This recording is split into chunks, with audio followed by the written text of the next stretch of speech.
পুরো স্কিপ হয়ে যাচ্ছে, এটা হচ্ছে ব্যাপার। কিছু দেখুন, এই জায়গাটাতে কয়েকদিন আগে সেই পাহাড়টা ধসে গেছিলো বদ্রীনাথ যাওয়ার পথে। এই জায়গাটা হচ্ছে সেই জায়গাটা।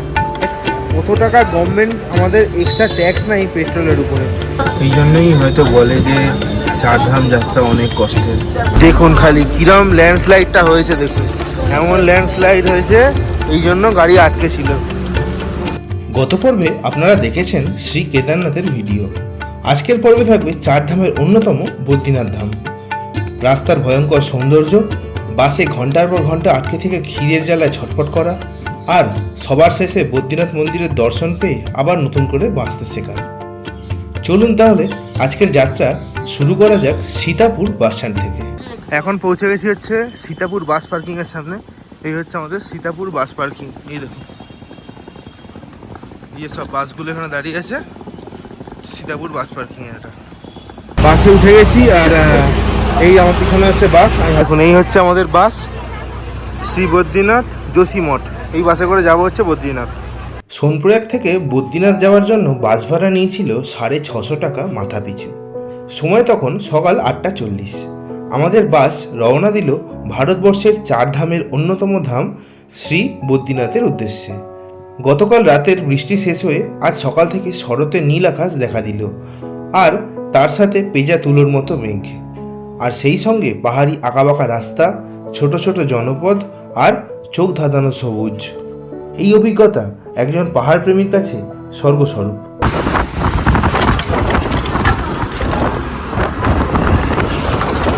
আচ্ছা, আমরা এখন পার করছি হচ্ছে রুদ্রপ্রয়াগ, আর সময় হয়েছে সকাল 11:30। আর এই নিচের যে নদীটা বয়ে যাচ্ছে এটা হচ্ছে অলকানন্দা।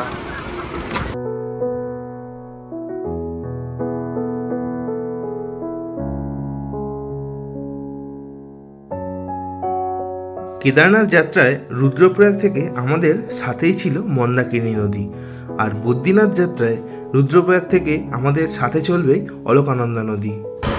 এই হচ্ছে রুদ্রপ্রয়াগ, ওদিক থেকে চলে আসছে হচ্ছে অলকানন্দা, আর এই বাঁদিক থেকে আসছে হচ্ছে মন্দাকিনী।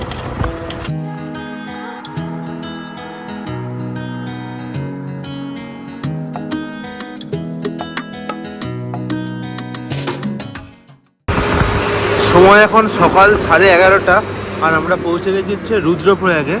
আর এই যে সোজা রাস্তাটা চলে যাচ্ছে, এটা চলে যাবে হচ্ছে ঋষিকেশের দিকে, আর আমরা চলে যাবো হচ্ছে এই বাঁদিকের রাস্তাটা।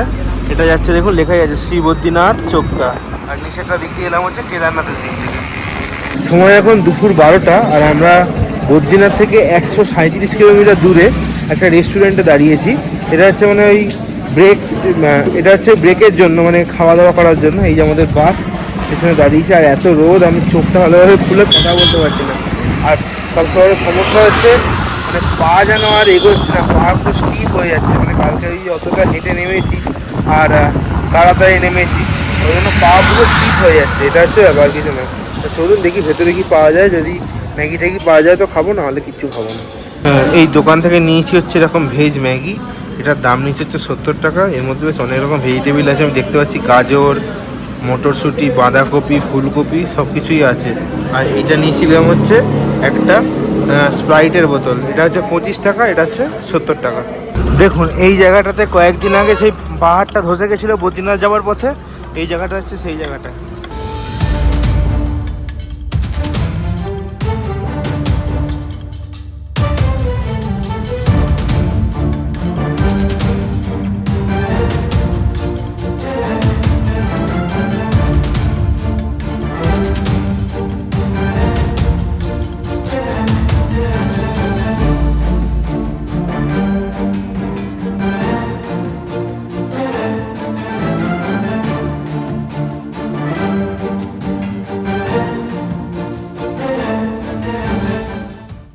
বদ্রীনাথ যাওয়ার পথে আমাদের বাস একটা পেট্রোল পাম্পে দাঁড়িয়েছে, আর এখানে পেট্রোলের দাম দেখুন কত। পেট্রোলের দাম হচ্ছে 95.57, আর ডিজেল হচ্ছে 90.19। উত্তরাখণ্ডে পেট্রোল 95 টাকা, আর আমাদের পশ্চিমবঙ্গের পেট্রোল হচ্ছে 105 টাকা। মানে বুঝতে পারছেন, 10 টাকার ডিফারেন্স। এত উপরেও এত দাম কম, আর ওটা সমতলে থেকেও এত দাম বেশি। মানে কত টাকা গভর্নমেন্ট আমাদের এক্সট্রা ট্যাক্স নেয় পেট্রোলের উপরে।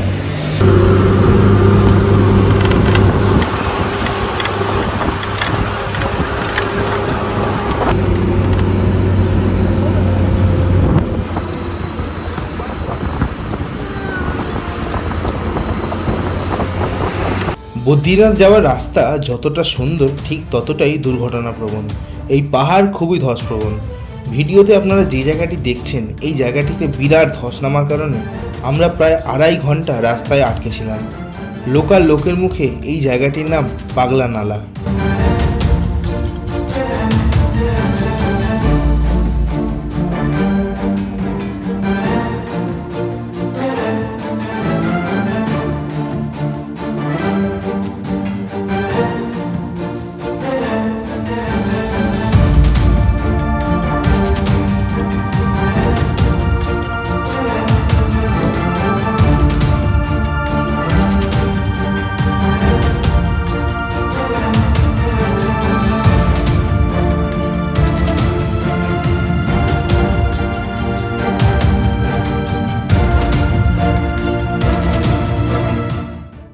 সময় হয়েছে এখন বিকেল 5টা, আর এখনও জসিমঠ পৌঁছতে পারিনি।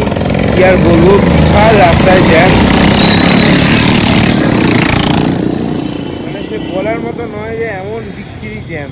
আমি আপনাদেরকে দেখাচ্ছি, মানে রাস্তা যেখানে যেখানে ভেঙে গেছে, মানে কিছু আর বলার নেই। মানে প্রচণ্ড পরিমাণে জ্যাম। প্রায় 4-5 কিলোমিটার আগে জ্যাম লেগে গেছে জসিমঠের। দেখুন কীরকম জ্যাম। এইটা হচ্ছে আমাদের বাস, আর এদিকে পুরো জ্যাম, আর উপরের পাহাড়টায় আরও জ্যাম। আমি যে আজকে কখন পৌঁছাবো আর কখন যে ভগবানের দর্শন করব সেই ভগবানই জানে। সময় সন্ধ্যে 6টা, আর এখনও বাস ছাড়েনি। বসে আছি, খিদের জ্বালায় মরে যাচ্ছি। তখনই একটা ম্যাগি খেয়েছিলাম, আর এই আমার সাথে ড্রাই ফ্রুটস এনে দিয়ে এখনো কাজ চালাচ্ছি। এখনো জ্যাম ছাড়েনি, মোটামুটি 1.5 ঘন্টা মতো হয়ে গেল। বলছে এবার নাকি ছাড়বে, এখন ছাড়ে এখন দেখা যাক। এখন এই গাড়িগুলো মানে যেগুলো উপরে আটকে ছিল সেগুলো আসছে। আপনার সাথে সমস্ত কিছুই ইনফরমেশন শেয়ার করবো যখন গিয়ে পৌঁছবো। এই জন্যই হয়তো বলে যে চারধাম যাত্রা অনেক কষ্টের। আমি বুঝতে পারছি কেন চারধাম যাত্রা অনেক কষ্টের। দেখুন খালি কিরম ল্যান্ডস্লাইডটা হয়েছে, দেখুন এমন ল্যান্ডস্লাইড হয়েছে, এই জন্য গাড়ি আটকে ছিল। সময় রাত্রি 11:15, আর আমি ফাইনালি পৌঁছে গেছি হচ্ছে বদ্রীনাথে। এই আমাদের পিছনে বাস, আমরা পৌঁছে গেছি বদ্রীনাথ। আজকে আমার হোটেল বুক করা যাচ্ছে GMBN এর যাত্রী নিবাসে, তো সেই দিকেই আমরা এবার যাবো। চলো। আচ্ছা, আমি GMBN এর যাত্রী নিবাসে চলে এসেছি। আর এটা হচ্ছে আমার ডরমেটরি। এটা ভাড়া নিচ্ছে 448 টাকা। আমি আপনাদের রুমটা দেখাচ্ছি, চলুন। আর রুমের ব্যাগ আমি রেখে দিয়েছি অনেকক্ষণ। আর আমি বাইরে খেতে গেছিলাম, 150 টাকা ভেজ থালি। বিচ্ছিরি থালিটা খেতে ছিল, মানে বেকার, আমি খেতে পারলাম না থালিটা। এটা হচ্ছে ডরমেটরিটা, এটা এরকম দুটো যেরকম হয়, মানে। আর আমি নিচেরটায় আছি, এখানে সেরকম একটা কম্বল দিয়ে দিচ্ছে, বালিশ দিয়ে দিচ্ছে। আর এখানে এরকম লকারও আছে, আপনারা ব্যাগটাকেও রাখতে পারেন। আর বাথরুম হচ্ছে বাইরে। তাহলে চলুন, আজকের মতো শুভরাত্রি বলা যাক। আর কালকে সকালে বদ্রী বিশালের দর্শন করিয়ে এই ব্লগটা শেষ করব। তাহলে আজকের জন্য গুড নাইট। বদ্রী বিশালের দর্শন করতে যাওয়ার সময় এই দুই সারমীয় বন্ধুর সাথে আমার দেখা হয়েছিল। গুড মর্নিং সকলকে।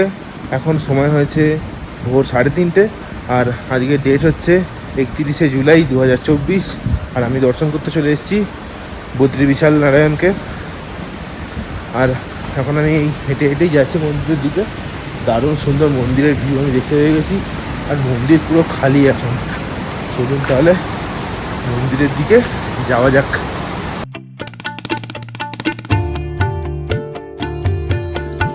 আশা করছি দেখলেন মন্দিরের প্রথম লুকটা একদম সকালবেলাতে আমার ক্যামেরার মাধ্যমে। তাহলে সবাই মিলে একবার হয়ে যাক জয় শ্রী বদ্রী বিশাল কি জয় হোক। নিচ দিয়ে এরকম বোঝা যাচ্ছে হচ্ছে অলকানন্দা নদী, কি ফুল ফোর্সে আছে দেখুন। আর ওই পাশে হচ্ছে আমাদের বদ্রী বিশালের মন্দির। চলুন তাহলে মন্দির দর্শন করে নেওয়া যাক। বদ্রীনাথ মন্দির যাওয়ার আগে পরে এরকম ব্রিজ, এই ব্রিজটাকে কিন্তু পার করতে হবে, অলকানন্দা ব্রিজটাকে। এই যে নিচ দিয়ে বোঝা যাচ্ছে অলকানন্দা নদী। আর এখন দেখুন একদম দর্শন করার লাইন বলতে কিছুই নেই, পুরো ফাঁকা। আমি যখন এসেছি তখন বাজে হচ্ছে 3:30। এখন লোকজন সব ঘুমোচ্ছে। এই ফাঁকায় ফাঁকায় আমি বদ্রী বিশালের দর্শনটা করে নিই।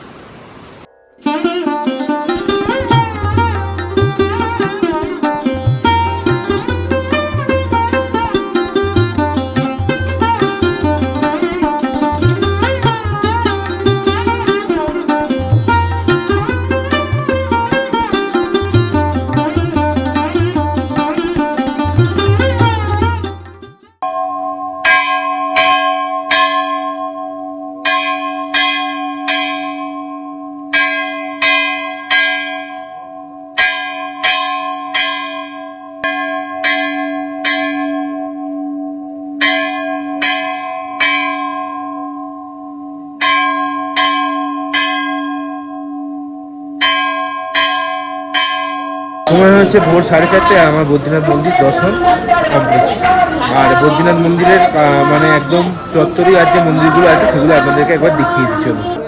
এটা হচ্ছে মহালক্ষ্মী মন্দির।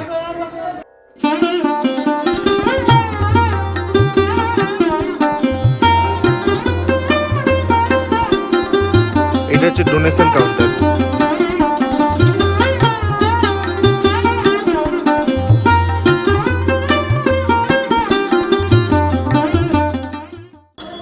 এই হচ্ছে হনুমানজির মন্দির। এই যে ভিতরে হনুমানজি বসে আছেন। আর এটা হচ্ছে নরনারায়ণ মন্দির, এই যে নরনারায়ণ। আর এটা হচ্ছে ক্ষেত্রপালের মন্দির, এই যে আমাদের ক্ষেত্রপাল মহারাজ।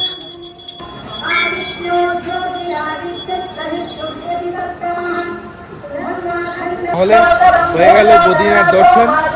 আর একই মাসে মানে খালি জুলাই মাসেতেই দুটো 4 ধামের 2 ধাম হয়ে গেল, পুরী ধাম আর বদ্রীনাথ ধাম। জুলাইয়ের 7 তারিখে গেছিলাম হচ্ছে রথে পুরীতে, আর আজকে 31শে জুলাই বদ্রীনাথ কভার করলাম। যাই হোক, আপনাদের ভালোবাসায় যে এতটা আসতে পেরেছি এটাই অনেক।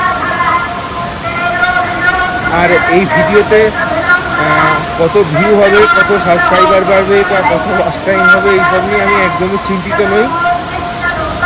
আমার জীবনে যে কেদারনাথ বদ্রীনাথ এগুলো দর্শন হয়ে গেল, এটাই সবচেয়ে বড় ব্যাপার, নিজের অ্যাচিভমেন্ট।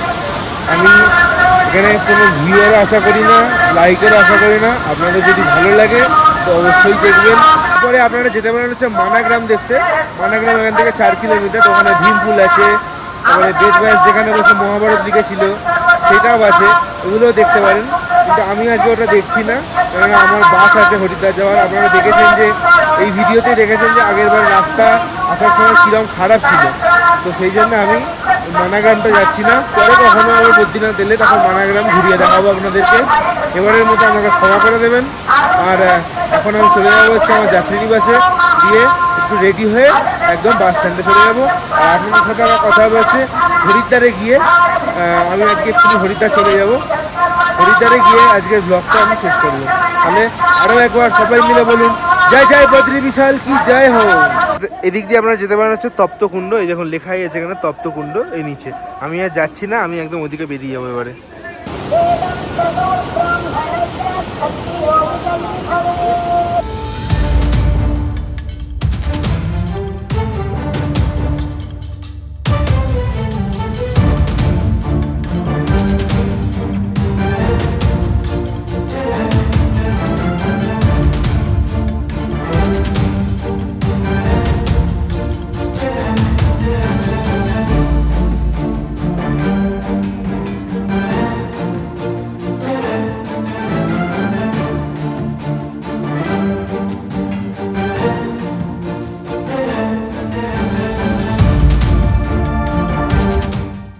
হচ্ছে এখন রাত 9:11। আর আমাকে দেখে বুঝতেই পারছেন পুরো ভিজে চুপচুপ হয়ে গেছি।